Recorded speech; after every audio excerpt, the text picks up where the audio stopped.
우리는 참 세상과 사람의 말에 많이 지쳐있고 피곤합니다. 그래서 우리 옆에 있는 성도들에게 이렇게 같이 인사했으면 좋겠습니다. 하나님의 음성을 듣는 날 되기 원합니다. 그 하나님의 음성이 우리의 기쁨 되기 원합니다. 아멘. 오늘은 다시 듣는 복음 경고하게 하려 함이니, 다시 듣는 복음 경고하게 하려 함이니 라는 제목으로 말씀을 전달하도록 하겠습니다. 우리는 어떤 사람입니까? 나 자신을 말해야 될 때 여러분들은 무엇을 얘기합니까?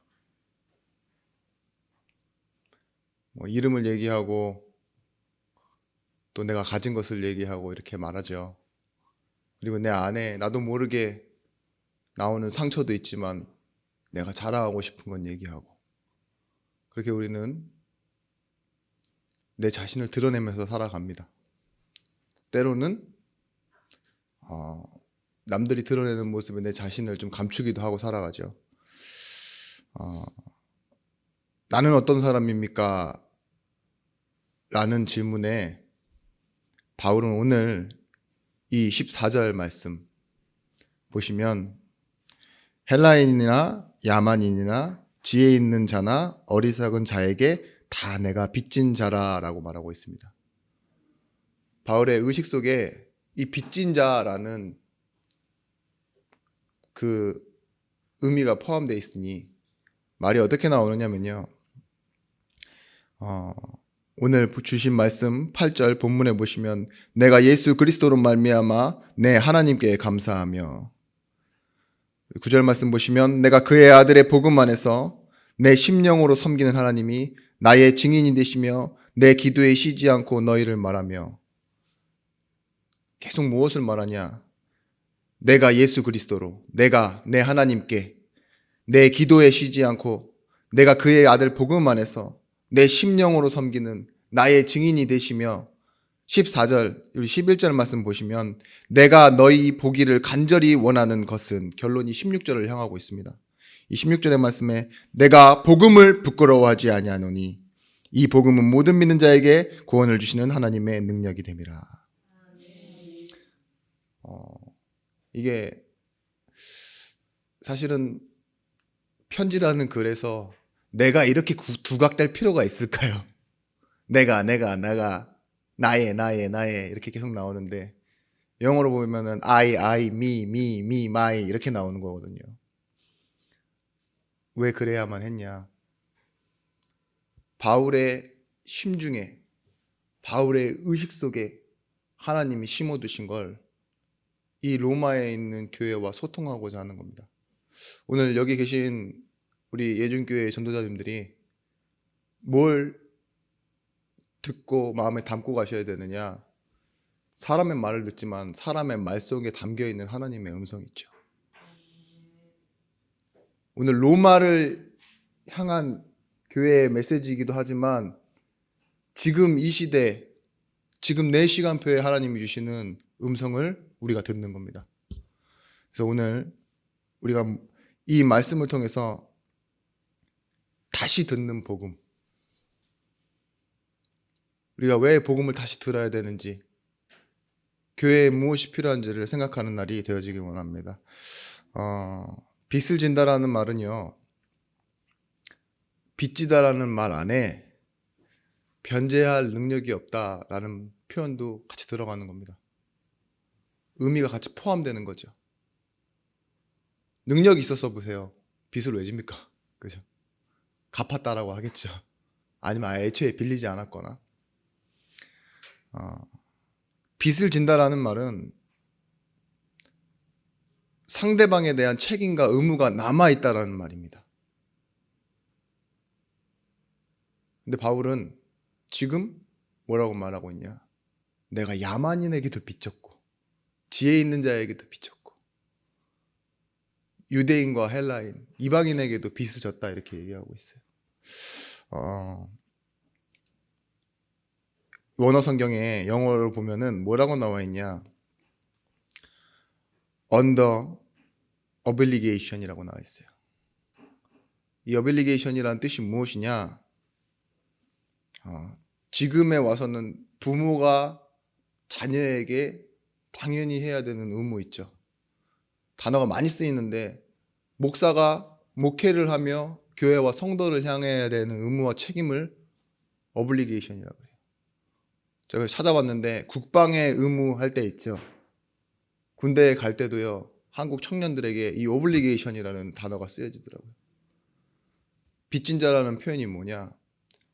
나는 이 로마에 있는 이 교회와 성도들에게 의무가 있다. 책임이 있다. 이렇게 말하고 있어요. 그 존 스타트 목사님이 로마서 주석에 이렇게 써놨습니다. 이 빚진 자라는 표현이 어떤 표현이냐? A라는 사람이 B에게 채무가 있다. 이게 빚지는 거잖아요. 우리가 알고 있는 상식에서. 이 사람이 이 사람에게 돈 1,000,000원을 빌렸다. A가 B에게. 이거라면 그게 아니라 이 바울이 말하는 빚진다라는 건 A가 B에게 1,000,000원을 주기 위해 그 중간에 있는 어떤 사람에게 부탁을 했다 했죠. 그러면 뭐예요? 이 중간에 있는 사람은 의무가 생겨요. B에게 전달해 줘야 되는. 물론 중간에서 가로채면은 횡령이 되겠죠. 네, 그런 것과 같은 거예요. 하나님이 바울에게 복음을 주실 때 뭐예요? 이방인을 향한 사도로 부르셨다고 했습니다. 근데 바울의 서신서에 유일하게 이 로마서는 사건이 없어요. 그러니까 설명하기가 굉장히 곤란합니다. 그래서 신학에서도 꽃이라고 하잖아요. 근데 바울의 마음과 바울의 이 인생을 통해 들어있는 하나님의 말씀이 들어있습니다. 그리고 전달하고자 하는 하나님의 소원을 바울이 글로 써내려가는 겁니다. 우리는 진정한 아름다움을 놓친 채 우리가 가진 것으로 계획을 짜고, 그죠? 그 계획을 실행하고 이러다가 보면 정말 중요한 것을 많이 놓치고 살아가게 됩니다. 우리의 계획 우선, 우리의 일 우선으로 살다 보면요. 근데 바울은요, 자기 계획과 자기 실현이 별로 없었어요. 왜 그랬냐? 바울의 의식 속에 빚진 자 있죠. 하나님 우선. 이건 먼저 갚아야 돼요. 복음 우선이 될 수 있었던 이유가 뭐냐? 내 인생과 내 중심의 우선이 아니라 먼저 해야 될 것이 바울에게 있었기 때문이었습니다. 우리 지난주 말씀 기억나시나요? 지지난주죠. 로마서를 시작하면서 복음이긴 복음인데 그 당시에 쓰는 단어인 복음은 황제의 복음이에요. 유앙겔리온. 그래서 로마 식민지 안에 있는 사람들은 벌벌 떨어야 되는, 그렇지만 황제의 측근들과 이런 사람들은요 뭐예요? 더 잘 살기 위해 들려오는 기쁜 소식이죠. 그런 걸 보고 뭐라 그러냐? 누구에게는 좋고 누구에게는 안 좋아서 주관적이고 편협적인 복음이라고 합니다. 근데 바울은요 그 복음이라는 단어 앞에 하나를 붙여서 완전히 의미를 바꿔버렸어요. 그것이 뭐냐? 하나님의 복음. 당시에 인류의 반이 6천만이나 되는 인구가 노예로 살아가요. 사람 대접받지 못하고 말하는 당나귀처럼 물건대처럼 갑반태에서 팔리고 빨개 벗겨진 채로 귀가 뚫려 주인의 이름을 붙이고 끌려가는 그 노예 시대, 그때예요. 바울은 그 종이란 단어 앞에 한 가지를 더 붙입니다. 전제를 붙이는데 그것이 뭐냐? 그리스도의 종 바울은. 의미를 완전히 바꿨죠.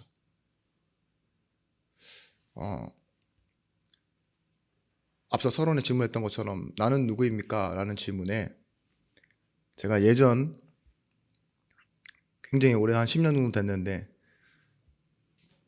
그때 이렇게 저는 별명을 붙여봤어요. 저에 대한 별명을. 혹시 아시죠? 스페어 타이어라고. 스페어 타이어, 예비용 타이어라는 거예요. 응급 타이어라고 해서 에머전시 타이어라고 하는데, 제가 얼마나 복음을 알지만 자존감이 낮았는지 몰라요. 그런데 가끔씩 저의 이렇게 만남과 일들을 보면 남을 대신해야 되는 일들이 많은 거예요. 좋은 의미로가 아닌 사건이나 사고가 생겼을 때 있잖아요. 빵꾸가 나는 겁니다. 그 자리가 비어요. 그러면 아무라도 대충 땜빵을 집어넣어야 되는데 그 땜빵이 항상 저인 거예요. 슬픈 얘기죠. 인생이 스페어 타이어와 같다는 건. 차에서 보시면 스페어 타이어는 바깥으로 드러나 있지 않습니다. 차 바닥에 붙어 있거나. 그죠? 그래서 저는 숨겨진 자. 네. 자, 그 단어를 딱 붙잡고 있잖아요.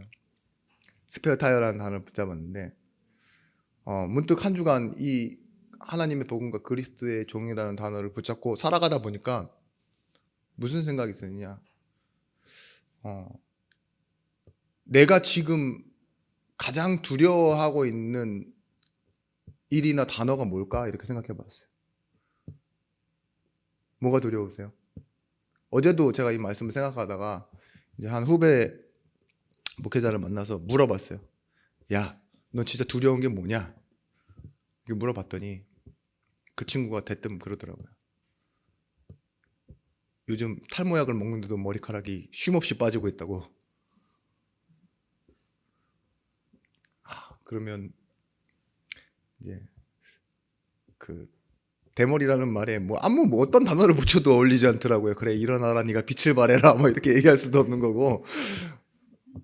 그러면서 그런 건 말고, 외모적인 건 말고, 네가 인생에서 가장 두려워하고 있는 단어가 뭐냐? 그러니까 뒤처지는 거래요. 그래서 저도 그렇게 얘기했어요. 나도 그 생각을 며칠 전부터 하고 있었다. 양심적으로 봤을 때 제가 사꾼이라는 소리를 들어도 할 말은 없습니다. 진짜 삭스를 받으니까. 최저임금보다 못 받지만. 또 뭐 비양심적이다. 세상에 그렇게 뭐 그런 말은 저한테 데미지가 되질 않아요. 근데 제 마음속에 진심으로 걱정되어지는 것들이 무엇이 있었냐? 나고자라는 단어였어요. 나고자. 눈에 보기에도 다른 사람들은 빤히 다 지나가고 앞서가는 것 같이 보이는데 저는 멈춰 있고 이미 뒤처져서 포기해버린 것 같은 거 있죠. 그거 굉장히 답답한 일이더라고요. 제가 앞서 말씀드렸던 것처럼 나는 스페어 타이어와 같이 살고 있는데 거기다 나고되기까지 했네. 한 번도 나와보지 못하고 차가 폐차가 된 그런 경우 같은 그런 느낌이었어요. 말씀을 준비하랬더니만 얘가 혼자 우울해하고 있네 이렇게 생각하실 수도 있습니다. 근데 제 마음속에 딱 힘을 주는 한 단어가 있었어요. 제가 찾기 위해서, 기도하기 위해서 그렇게 일부러 저를 생각해 본 거였거든요. 남들의 시선으로, 제 기준으로. 그것이 뭐냐? 은혜 속에 있는 나고자. 제가 하나님의 은혜 속에 있다면요, 선구자가 돼도 되고 나고자가 돼도 됩니다. 나고자처럼 보이지만 사실은 하나님이 그 자리에 저를 따로 냅두신 거라고 저는 생각해요. 제 마음이 바뀌었다, 생각이 바뀌었다 이게 아니에요.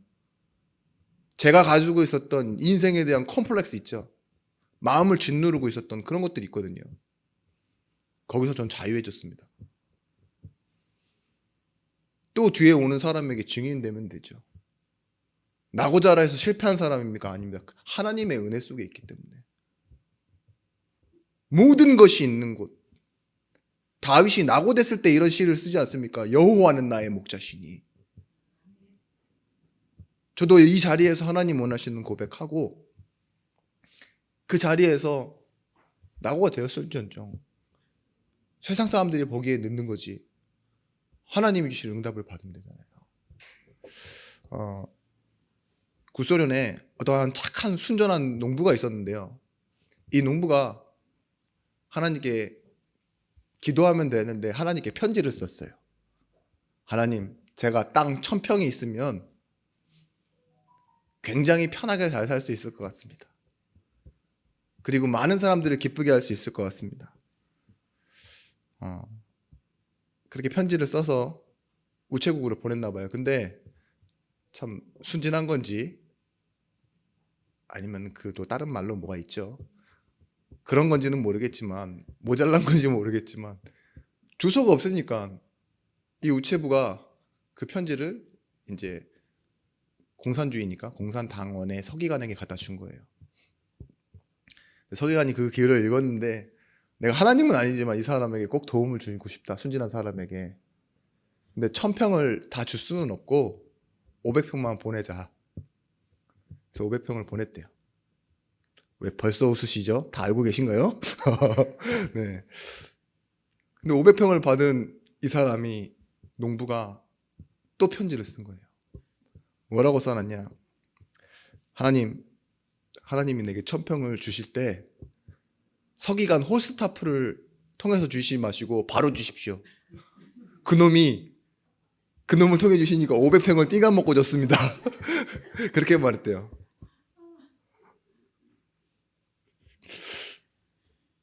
여러분, 우리 눈이요, 채권자냐 채무자냐 완전 다르거든요. 여러분들이 하나님의 채권자입니까? 왜 하나님께 자꾸 뭐 달라고 하죠? 하나님이 그런 의무가 있나요? 맞습니다. 주시기로 약속돼 있어요. 그 약속이 의무예요. 그렇긴 한데, 여러분들이 세상을 바라볼 때, 사람 앞에 나아갈 때 바울의 심정은 뭐였냐? 빚쟁이였어요. 빚진 자. 하나님 것을 받아들고 있는 빚진 자의 마음으로 나아간다고. 그래서 우리가 오늘 이 시간 첫 번째로 알아야 될 게 있습니다. 바울의 시작점, 우리의 시작점은요, 하나님의 소원으로 본 교회입니다.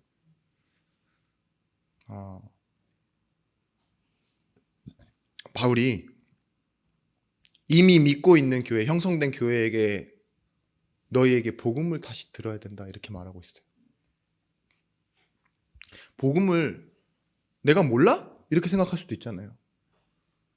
네가 사도로 살아간다고, 우리가 이미 이 어려운 현장 속에서 예수 믿고 있는데 복음을 들어야 된다라고 말하는 거 우리 무시하는 거냐, 이렇게 느낄 수도 있잖아요. 과거의 전적을 조사해 봤는데 저 사람 사실은 알고 보니까 핍박자였다던데, 그죠? 교회에서도 문제가 많았다던데, 그런 선입견이 있을지 몰라요. 근데 바울이요, 지금 나의 하나님이 이 말을 하면서 로마 교회를 향하고 있는 가운데요, 가장 큰 시작점은요, 자기의 동기가 아닙니다. 하나님의 소원으로 로마 교회를 바라본 거예요. 여러분은 오늘 여러분들이 이 교회를 바라볼 때요, 어떠한 눈으로 바라보셔야 되겠습니까? 성도들이 모이는 것, 시설, 편리, 응답, 교역자, 그를 통해 선포되어지는 말씀, 많은 것들이 있겠지만요, 하나님의 눈으로 우리 예준교회를 바라봐야 됩니다. 그게 시작점이 돼야 돼요. 바울은 보았습니다. 데살로니가에 교회가 생기는데요, 새 안식일 동안 머물렀다 그랬어요. 단 20일밖에 안 돼요. 근데 복음이 선포되어지고 나니까요, 그곳에 교회가 세워지고 칭찬받는 교회가 됐어요. 세워질 뿐만 아니라 칭찬받는 교회가 세워져 부흥하는 것을 보았다니까요. 바울이 알고 있는 복음, 이 복음으로 나타나는 능력, 이 사실들을 로마 교회에 전하기를 원했던 겁니다. 이 성경에 나와 있죠. 예수님 때에 예수님이 하신 비유예요. 이 기존 유대인들을 보고 뭐라고 얘기하고 있느냐? 바울 때도 마찬가지입니다. 지금 우리 교회의 시대에도 마찬가지인 얘기입니다. 탕자가 돌아오는데요, 탕자의 형은 집을 떠나지도 않았으면서 아버지에게 불평을 말해요. 뭐라고 얘기하냐? 나는 당신 곁에 서서 아버지를 섬겨 명을 어김이 없거늘 염소 새끼라도 주어 나와 내 벗으로 즐기게 하신 일이 없더니 아버지의 살림을 창기와 함께 팔아버린 저 아들놈이 오니까 송아지를 잡아 잔치를 합니까? 불만을 표시하는 거예요. 그 당시 교회의 모습과 지금 교회의 모습이 뭔지 아십니까? 지금 교회는 뭐예요? 전도하지 못하고 열매 맺지 못하는 교회가 된 것도 맞지만 영적인 싸움을 하지 않고 교리와의 전쟁으로 교회와 교회가 싸움을 붙고 타 종교와 시비하고, 그죠? 정치적인 성향에 가까워지고 다른 것들이 많이 들어와 있었던 겁니다. 교회 안에서 성도가 성도를 바라보는 시선이 무엇이냐? 빚진 자가 아니라요, 왜 저렇게 엉망이 돼서 돌아오는 사람을 더 기쁘게 받아주느냐? 이렇게 헌신하고 기존에 남아있던 나는 왜 찬밥이냐? 역할에 대해서 서로 트러블이 생기고 그런 일들이 일어나는 겁니다. 하나님의 소원과 하나님의 마음으로 보지 않으면 이 일이 이해되어지지 않는 거예요. 우리 중심으로 보니까 이런 일들이 일어나는 거죠.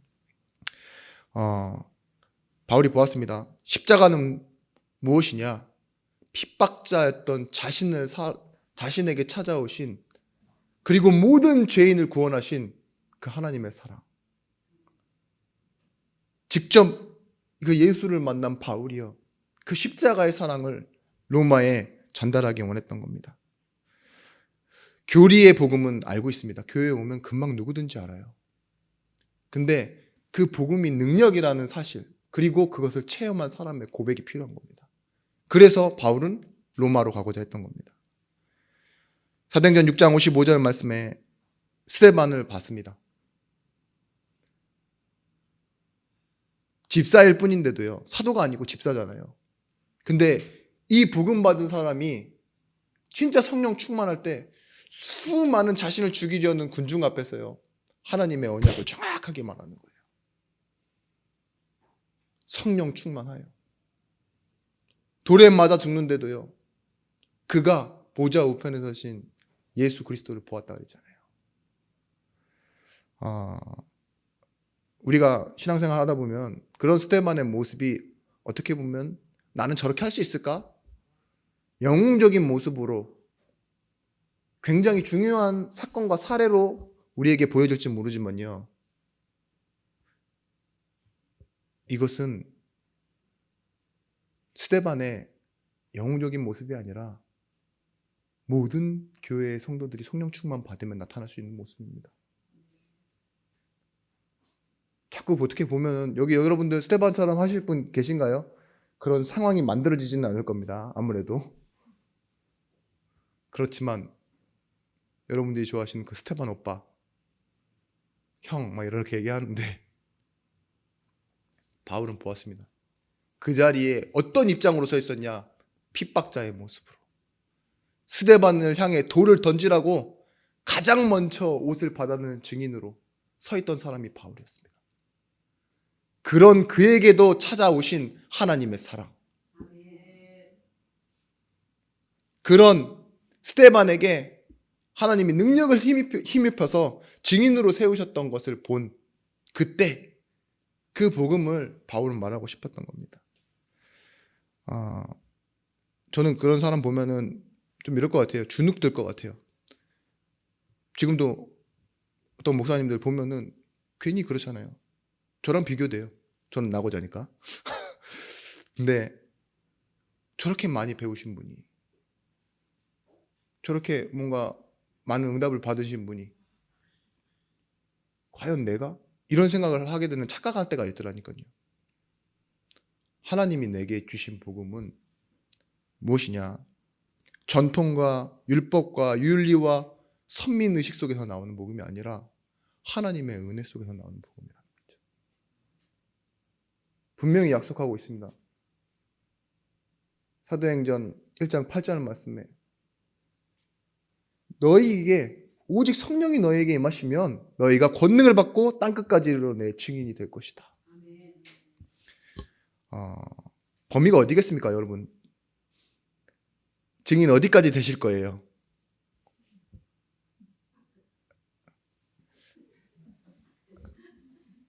아직은 한 발도 못 뛰었습니다.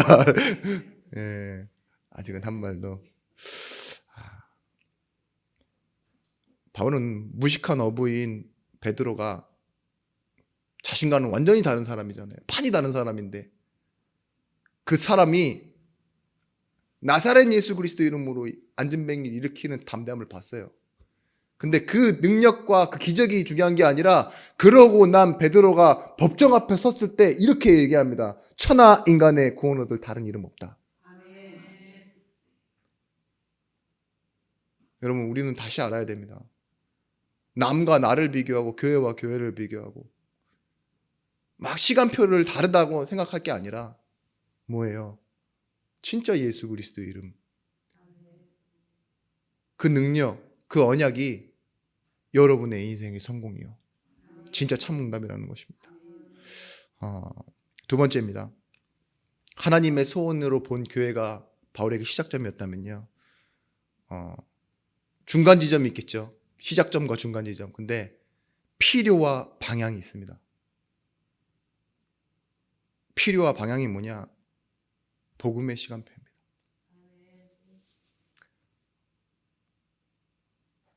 오늘 말씀에 바울이 다시 듣는 복음, 이것을 전달하기 위해 로마 교회를 향하는데요.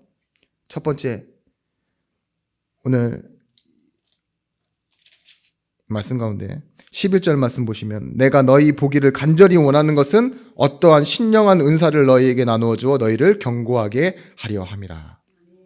함이니, 신령한 은사는 뭐냐?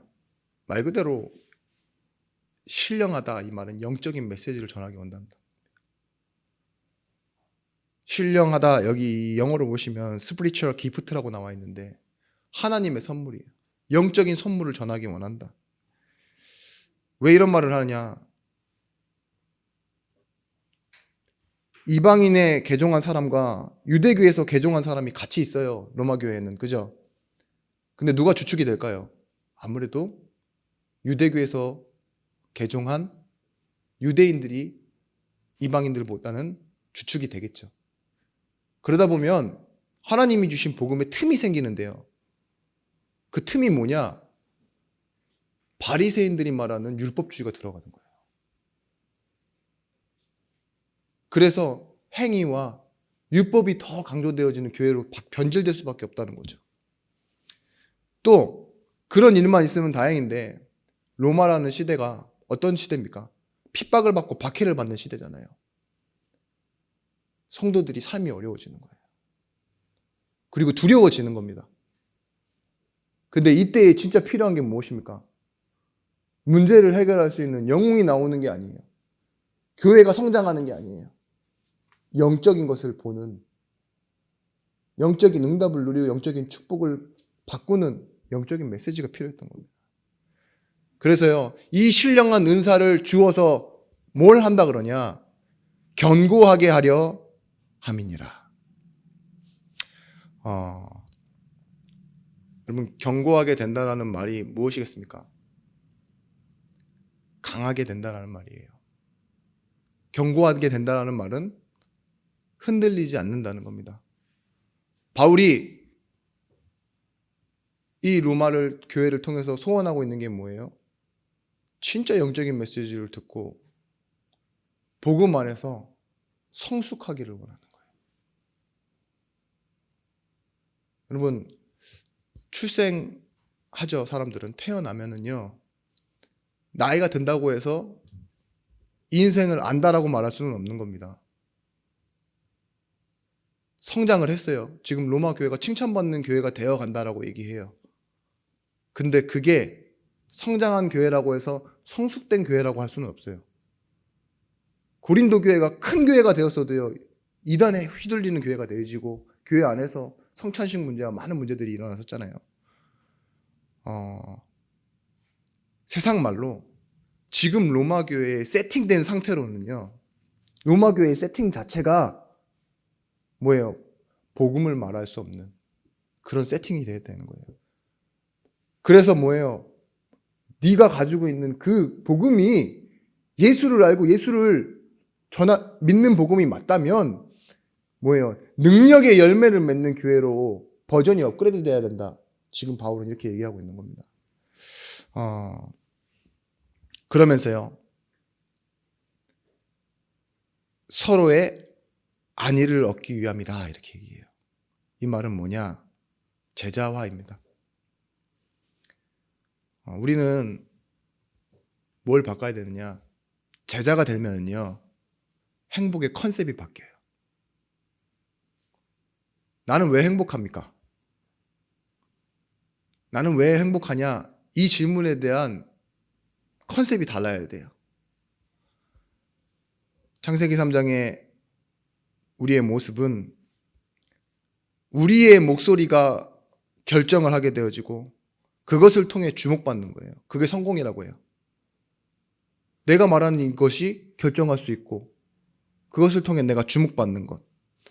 근데 세상이 말하는 행복 말고 진짜 하나님이 주신 행복은 뭐냐? 앞에 말씀드린 복음이 개인화되어지고 그래서 견고하게 되어지는 겁니다. 그러면 뭐가 되어지냐? 복음화되어져요. 진짜 흔들리지 않는 것 있죠. 우리가 펜 잡았다고 미술가가 되는 건 아니잖아요. 글을 읽는다고 막 문학가가 되는 건 아니잖아요.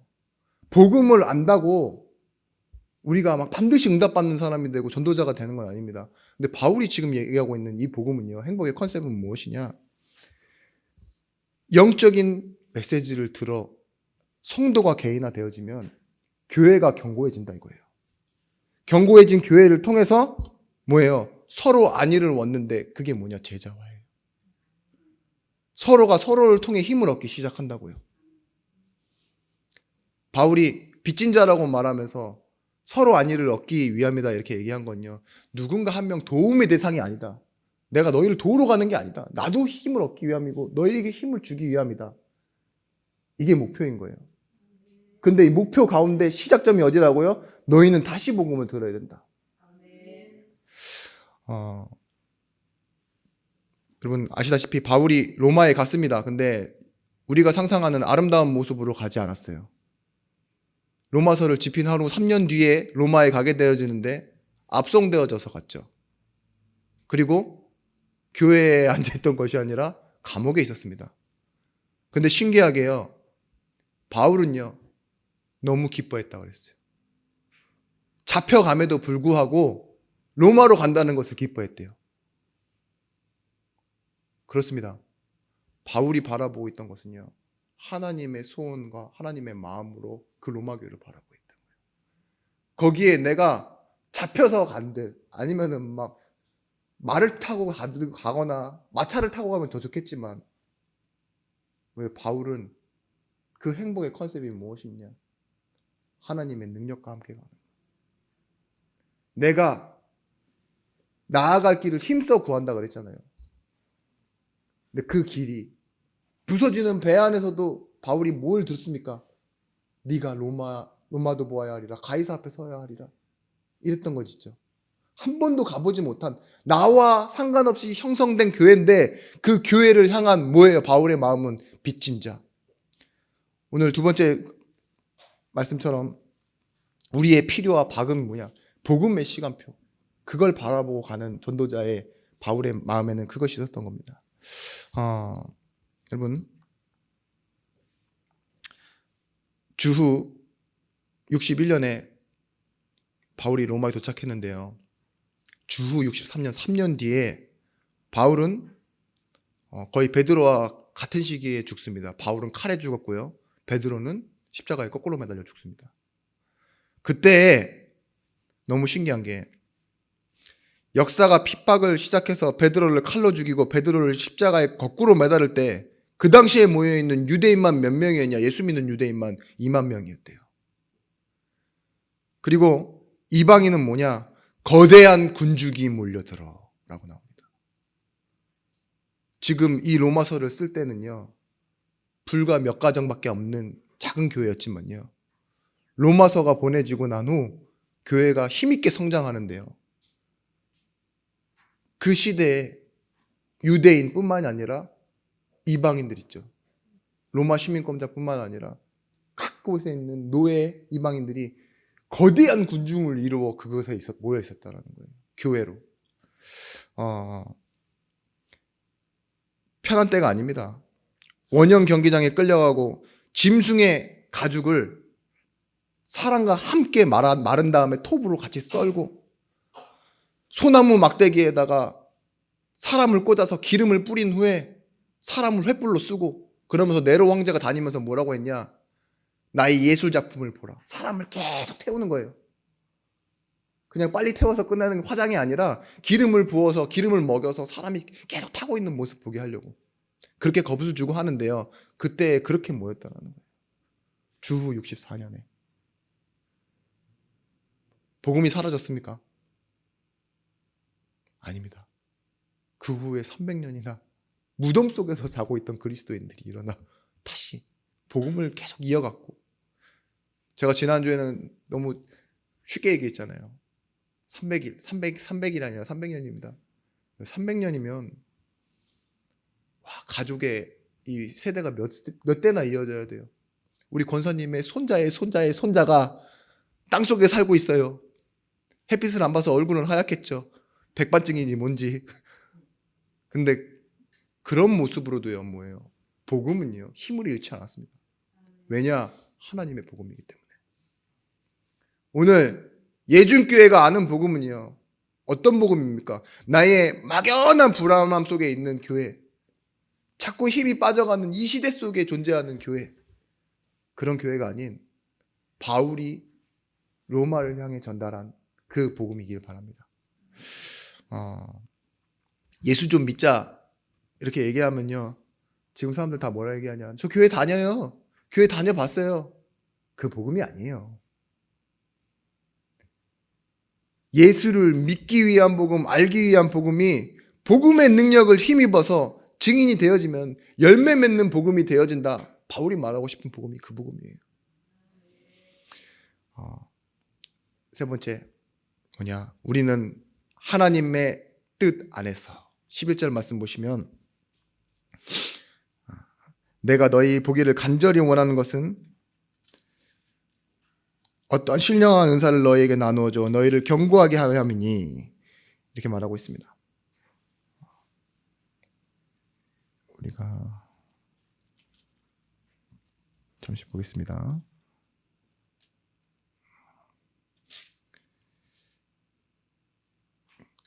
10절 말씀입니다. 어떻게 하든지 이제 하나님의 뜻 안에서 너희에게로 나아갈 좋은 길 얻기를 구하노라. 우리의 마지막 결론은 뭐냐? 하나님의 소원으로 시작했다면요, 하나님의 시간표를 바라보고 하나님의 뜻 안에서 길을 찾는 겁니다.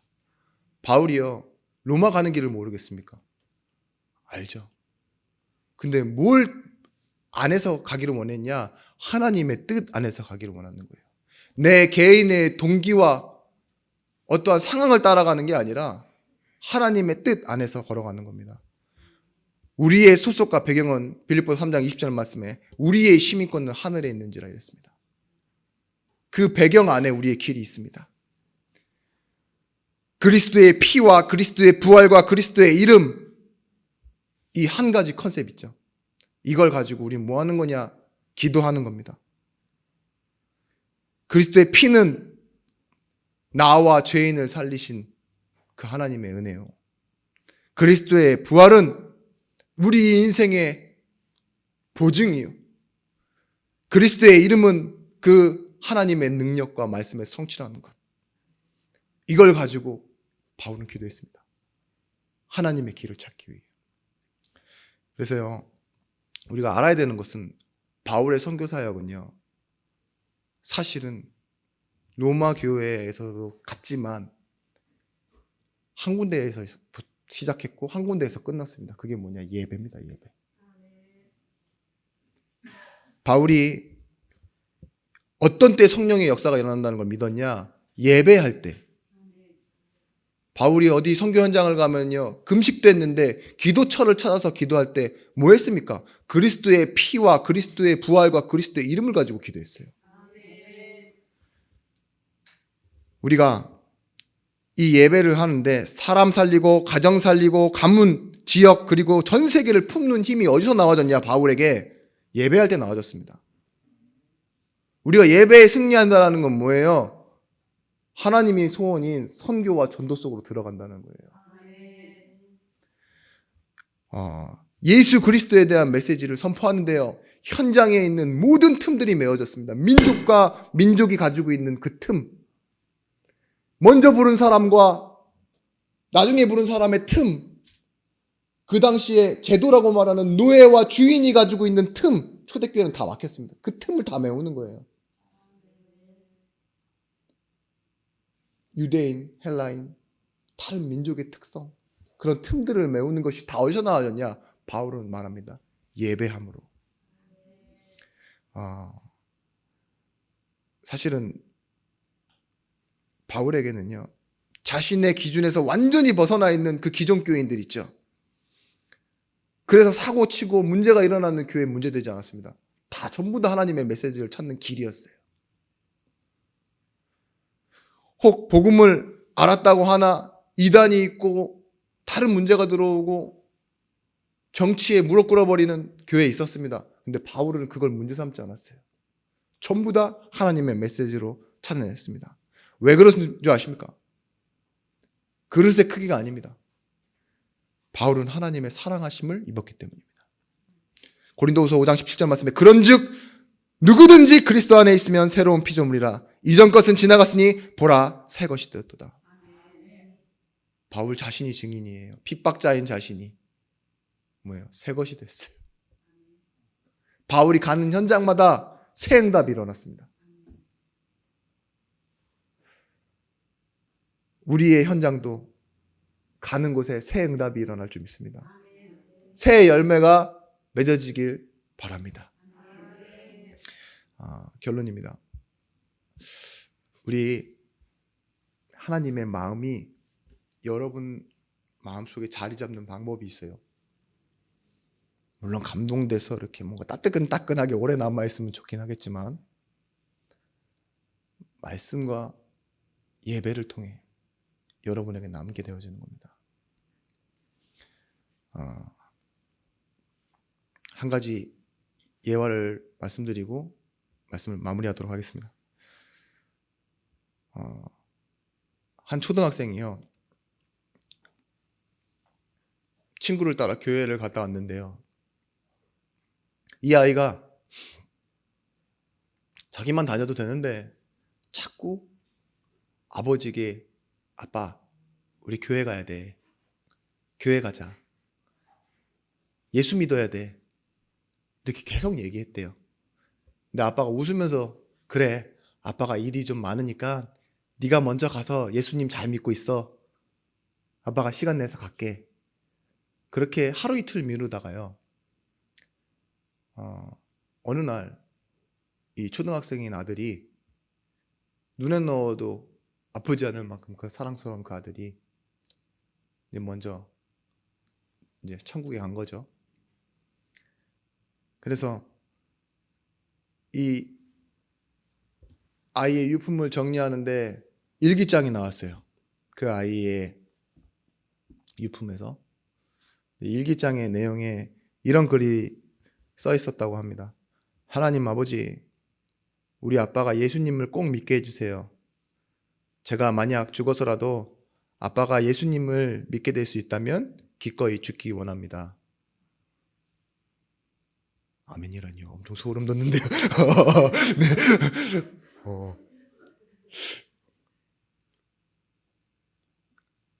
근데 이 아빠가 그 글을 보고 진짜 교회에 갔어요. 그리고 현 CCC 부총재가 되시는 스티븐 더글라스라는 그분의 간증글이에요. 여러분, 여러분의 마음이 개인과 개인을 사랑하는 사람이 복음 알기 원하는 건 사실은 여러분들이 하나님의 마음에 비친 거예요. 나만이 내 사랑하는 자녀를 그렇게 생각하니까, 그죠? 범위가 딱 그 정도입니다. 바울이 이렇게 얘기합니다. 로마서 9장 3절 말씀에 나의 형제 골육의 친척을 위하여 내 자신이 저주를 받아 그리스도에게 끊어질지라도 원하는 바로다. 내 구원이 취소되고 그리스도에게 끊어진다고 할지라도 내 주변에 있는 내 골육과 친척 있죠. 가족이 구원받는 거 원한대요. 과연 거짓말일까요? 모세도 그렇게 얘기합니다. 출애굽기 32장 31절에 그러나 이제 그들의 죄를 사하시옵소서. 그렇지 아니하면 원하건대 주께서 기록하신 책에서 내 이름을 지어버려 주옵소서. 어떻게 이렇게 말할 수 있느냐? 이 한 소년이 아빠에게 어떻게 그렇게 얘기할 수 있었느냐? 이 복음이요, 지식의 복음, 학습의 복음이 아니라 자기에게 체험의 복음, 그리스도께서 내 안에서 함께 하시는 복음이었기 때문입니다. 여러분, 현장을 향한 주의 음성을 이제는 듣는 것이 아니라 한 주간 돌아가셔서 눈으로 확인하시고 정말 구체적으로 다시 들어야 되는 복음 경고히 하려 함이라. 하나님이 나를 세우시고자 하는 그 응답의 현장에 여러분들 주역이 되시길 바랍니다. 바울은 아까 전에 말씀드렸던 것처럼 정치적으로만 불편한 상황을 겪는 것이 아니라 개인적으로도 어려움을 당하고 있었습니다. 그것이 뭐냐? 말을 못한다는 소리가 많이 들리고요. 계속 사도로서 사도성을 의심을 받고, 알고 있던 사람들이 떠나가서 뒤에서 자꾸 욕을 하고 배신을 하고, 몸에는 안질이라는 심각한 병을 앓고 있고, 눈은 보이지 않아서 지금도 대설을 하고 대피를 하고 있는 그런 상황입니다. 이런 사람이 무슨 전도를 합니까? 제사는커녕 감옥 안에 있는데도 바울은 이렇게 고백합니다. 내게 능력 주시는 자 안에서. 오늘 여러분에게 무엇이 필요합니까? 나에게 진짜 참 필요한 것은 무엇입니까? 그것을 여러분 오늘 확인하실 때 로마 교회에 받았던 그 응답으로 인해 여러분들은 현장에서 견고히 서가고, 우리 예중교회도 정말 후대가 짐을 덜고 올 만한, 하나님의 은혜 앞에 나올 만한 그런 견고히 서가는 교회가 되기를 예수 그리스도의 이름으로 축원합니다. 기도하겠습니다. 하나님, 우리 현장에 하나님의 소원으로 보는 시작점이 세워지기를 원합니다. 우리의 방향과 필요가 정말 하나님이 원하시는 개인화와 제자와 복음화의 응답을 걷기 원합니다. 하나님의 뜻 안에서 길을 찾을 수 있도록 성도들에게 말씀을 부어주시고 성령의 충만함을 허락하여 주시옵소서. 예수 그리스도의 이름으로 기도드렸습니다. 아멘.